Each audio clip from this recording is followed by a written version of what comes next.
एगो आसमान में तोहरा से बढ़ के केहू नाई के जहान में जय हो।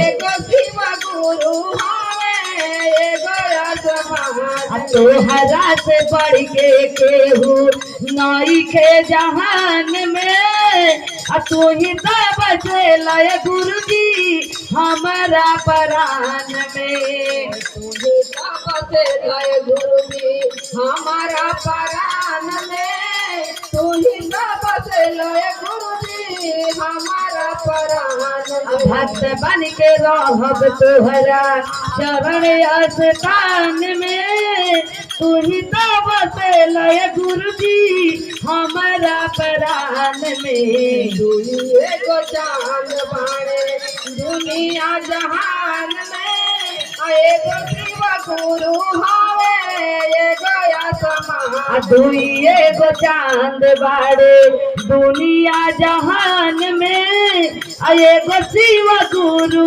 हवे एगो आसमान में। जीवन के डोर बाटे तोहर साथ में हम सब परिवार तोहरे साथ जीवन के डोर बाटे तोहरा जे हाथ में हम सब परिवार तोहरा जे साथ में। भक्त बन के रह चरण स्थान में तू ही न बसेला गुरु जी हमारा परान भक्त बन के रहब तोहरा चरण स्थान में तू ही तो बसेला गुरुजी हमारा प्राण में।